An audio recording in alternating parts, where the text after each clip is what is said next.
Assalamualaikum warahmatullahi wabarakatuh. Kepada Bapak Dosen Hasan Albert, dosen pengampu mata kuliah Ma'ani Quran yang saya hormati, dan teman-teman IPTK yang saya banggakan. Di sini kami dari kelompok 14 yang beranggotakan saya sendiri Aulia Aska Khofifah dan teman saya Imah Hoirina dan Maslahah Lailan Swatin akan mempresentasikan makalah hasil diskusi kami yang berjudul Kaidah-Kaidah Alam Ilmu Ma'ani, Al-Musawwah wa Al-Ijaz wa Al-Itnab. Bab 1, pendahuluan latar belakang. Ada 3 gaya atau uslub yang sering dipergunakan para ulama balaghah dalam berbicara sehingga relevan dengan situasi dan kondisi pembicaraan dan kapasitas intelektual audien.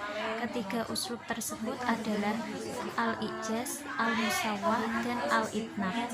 Bahasa memiliki fungsi-fungsi tertentu yang digunakan berdasarkan kebutuhan seseorang, yakni sebagai alat untuk mengekspresikan diri, sebagai alat untuk komunikasi, sebagai alat untuk mengadakan integrasi dan beradaptasi sosial dalam lingkungan atau situasi tertentu, dan sebagai alat untuk melakukan kontrol sosial. Maka dalam fungsi-fungsi ini seseorang akan mengungkapkan bahasa tersebut dengan cara-cara yang berbeda.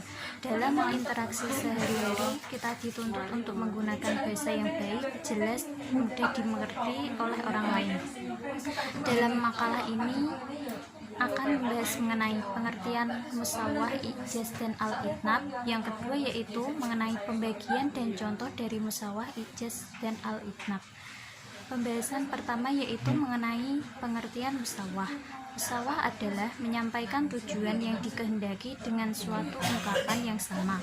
Artinya, ungkapan tersebut menurut batas kebiasaan manusia pada umumnya, yang mereka itu tidak sampai pada tingkatan sastrawan dan tidak pada tingkatan orang yang lemah dalam penyampaian. Musawwah adalah pengungkapan kata dengan makna yang seimbang, yakni banyaknya makna yang akan disampaikan sama dengan banyaknya kata-kata atau banyaknya kata-kata sesuai dengan banyaknya makna. Satu sama lain tidak ada yang lebih dan tidak ada yang kurang. Contoh dari musawwah yaitu terdapat dalam surat Al-An'am ayat 68 yang berbunyi, A'udzubillahi minasyaitonirrajim. Bismillahirrahmanirrahim. Wa idza ra'aital ladzina yahuduna fi ayatina fa'rid anhum. Dan ketika engkau melihat orang yang mendalami. Pembahasan selanjutnya akan disampaikan oleh teman saya, Mbak Imam.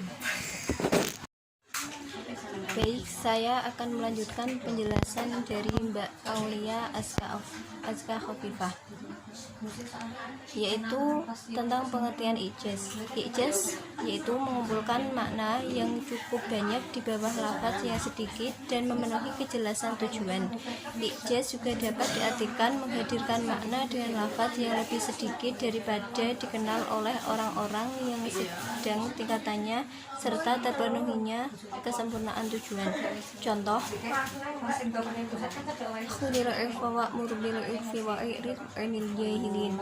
yang artinya, jadilah engkau pemaaf dan suruhlah orang mengerjakan yang ma'ruf serta berpalinglah daripada orang-orang yang bodoh. Quran Surat Al-A'raf ayat 199. Selanjutnya itu pengertian itnab.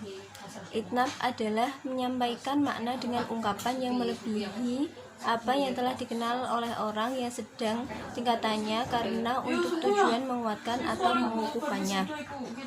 Contohnya yaitu Qula rabbi innani wahanal 'idhmu minni wasta'ila rasul syaiba, yang artinya ia berkata, ya Tuhanku, sesungguhnya tulangku telah lemah dan kepalaku telah ditumbuhi uban, dan aku belum pernah kecewa dalam berdoa kepada Engkau, ya Tuhanku. Selanjutnya itu pengertian musawwah.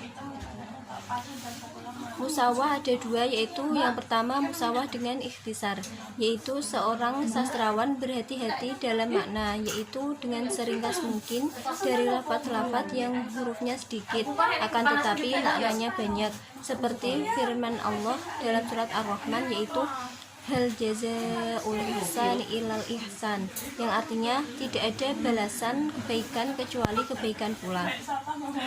Yang kedua yaitu musawat tanpa ikhtisar, yaitu disebut juga dengan al-muta'arif, yaitu maksud ditemukan dengan tanpa upaya meringkas, seperti firman Allah dalam surat Ar-Rahman, yaitu hurum maksuratun fil khiyam, yang artinya bidadari yang jelita, putih, bersih, dipingit dalam rumah. Quran surat Ar-Rahman ayat 72.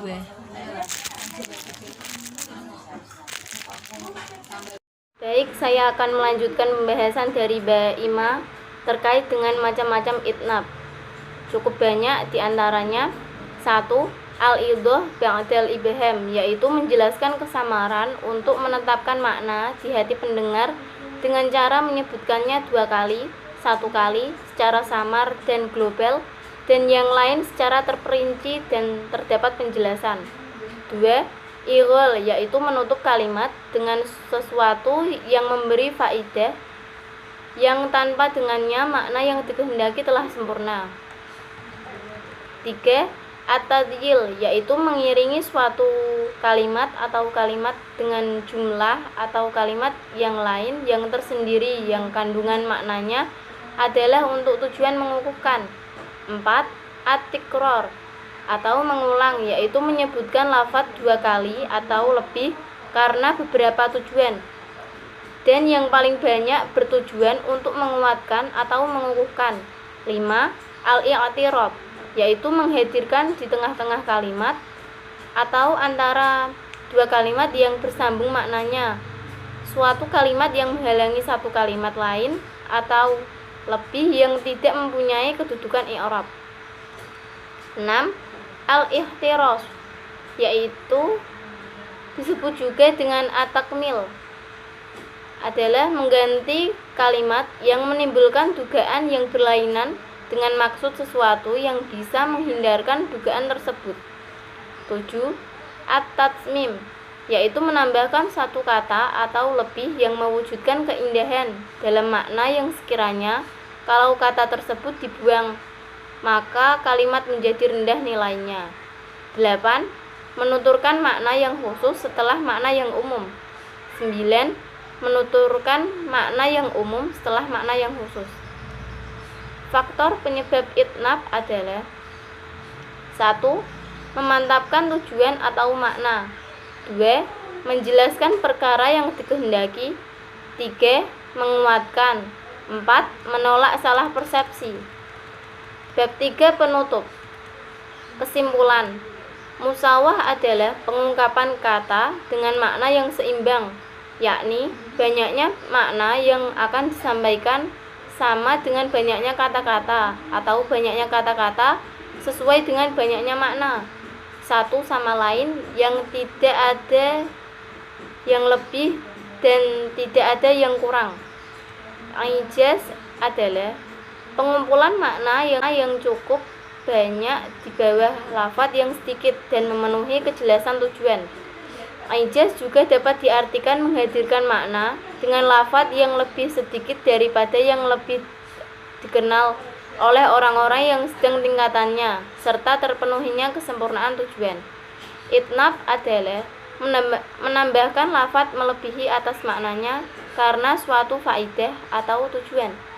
Dalam pengertian lain, itnab adalah menyampaikan makna dengan ungkapan yang melebihi apa yang telah dikenal oleh orang yang sedang tingkatannya karena tujuan untuk mengukuhkan atau menguatkannya. Dalam kondisi lain, berbicara panjang lebar juga kadang diperlukan karena ada maksud-maksud tertentu. Perbedaan musawah dan ijaz pada pembahasan ijaz, lafadz-lafadz yang diungkapkan lebih sedikit daripada makna yang dikandungnya. Sedangkan pada pengungkapan itnab kebalikannya, maka musawah berada di antara keduanya, yaitu lafadz-lafadz yang diungkapkan sebanding dengan makna yang dikandungnya. Demikian presentasi dari kelompok kami, kurang lebihnya mohon maaf.